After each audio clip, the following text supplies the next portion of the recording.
Les 6 équipes de Premier League engagées dans la Super League européenne, ESL, se sont retirées de la compétition.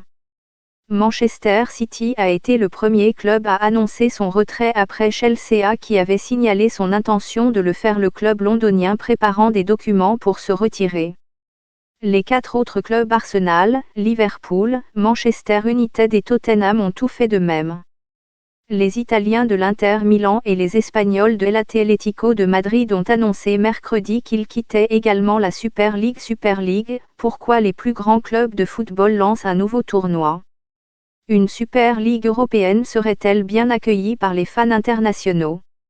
La Super League à 12 équipes, mise en place par les clubs du Big Six de Premier League ainsi que les Espagnols de l'Atlético Madrid, du FC Barcelone et du Real Madrid et les Italiens de l'AC Milan et de la Juventus, a été annoncée dimanche, suscitant une large condamnation.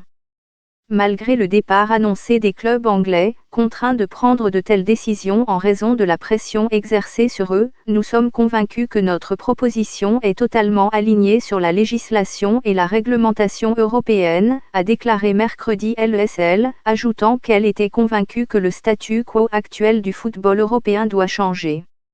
Dans une interview accordée au journal italien La Repubblica, le président de la Juventus, Andrea Agnelli, a déclaré que les clubs restants allaient aller de l'avant et que le projet avait encore 100% de chances d'être un succès.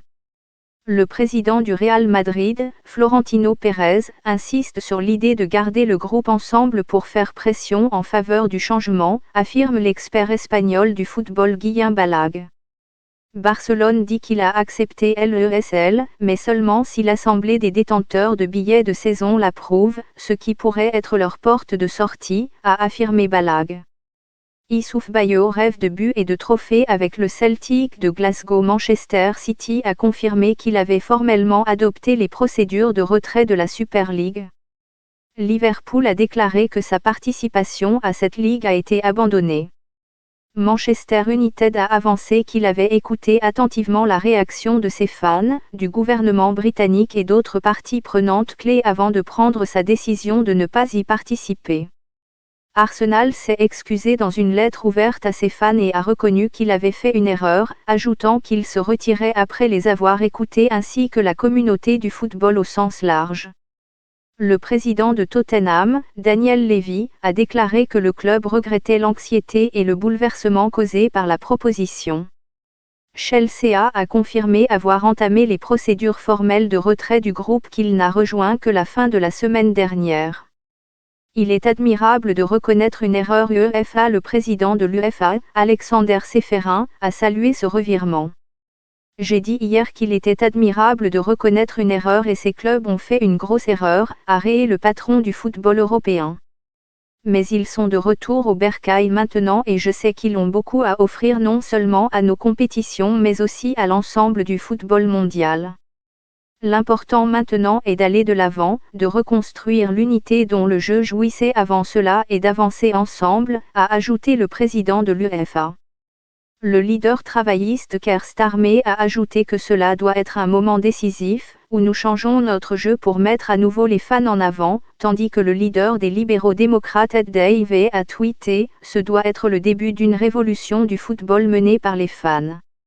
Dans une déclaration, la Super League européenne a affirmé, compte tenu des circonstances actuelles, nous allons reconsidérer les mesures les plus appropriées pour remodeler le projet, en ayant toujours à l'esprit nos objectifs d'offrir aux fans la meilleure expérience possible tout en améliorant les paiements solidaires pour l'ensemble de la communauté du football.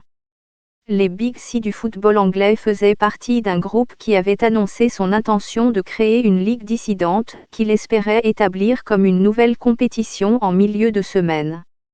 Ce projet a été condamné par les supporters, les autorités du football et les ministres du gouvernement au Royaume-Uni et, dans toute l'Europe, par l'UEFA et les associations et ligues de football.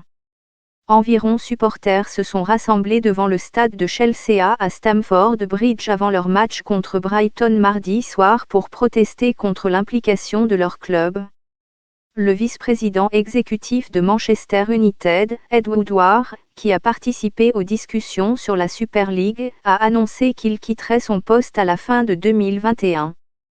Les principaux joueurs de certains des 6 clubs anglais ont manifesté leur désapprobation à l'égard du projet de ligue séparée. Le capitaine de Liverpool, Jordan Anderson, a déclaré sur les médias sociaux que la position collective de son équipe est que la Super League n'ait pas lieu. Nous n'aimons pas ça et nous ne voulons pas que ça arrive, peut-on lire dans un message qui a également été posté par de nombreux joueurs de Liverpool. Après que City a confirmé son retrait, l'ailier anglais Raheem Sterling a posté « Goodbye ». L'UEFA avait espéré écarter la menace d'une Super Ligue européenne avec une nouvelle Ligue des Champions à 36 équipes, qui a été approuvée lundi. En annonçant leur proposition pour une Super League qui comprendrait finalement 20 équipes, le groupe de 12 clubs a déclaré que les réformes de la Ligue des Champions étaient insuffisantes. Le président du Real Madrid, Florentino Pérez, qui a été nommé président de l'ESL, a déclaré que la compétition avait été créée pour sauver le football, car les jeunes ne sont plus intéressés par le jeu en raison de beaucoup de matchs de mauvaise qualité. Le conseil d'administration d'Arsenal a déclaré qu'il n'avait pas l'intention de causer une telle détresse et qu'il avait rejoint la Super League parce qu'il ne voulait pas être laissé pour compte, voulant ainsi assurer l'avenir du club. Notre objectif est toujours de prendre les bonnes décisions pour ce grand club de football, de le protéger pour l'avenir et de nous faire avancer, ont-ils ajouté. Nous n'avons pas pris la bonne décision ici, ce que nous acceptons pleinement. Manchester United a déclaré qu'il reste engagé à travailler avec les autres membres de la communauté du football pour trouver des solutions durables aux défis à long terme auxquels ce sport est confronté. Liverpool a déclaré que le club avait reçu des représentations de diverses parties prenantes clés, tant en interne qu'en externe avant de prendre sa décision et les a remerciés pour leurs précieuses contributions. Monsieur Levy a déclaré que Tottenham estimait qu'il était important de prendre part à une éventuelle nouvelle structure visant à mieux garantir le fair-play financier et la viabilité financière tout en apportant un soutien sensiblement accru à la pyramide du football au sens large. Nous tenons à remercier tous les supporters qui ont présenté leurs opinions réfléchies, a ajouté le patron des Spurs. Chelsea a indiqué qu'après avoir eu le temps d'examiner pleinement la question, ils ont décidé que leur participation continue à ce projet ne serait pas dans le meilleur intérêt du club, de nos supporters ou de la communauté du football en général. Manchester City a souligné qu'il avait formellement adopté les procédures pour se retirer du groupe qui développe des plans pour une Super Ligue européenne.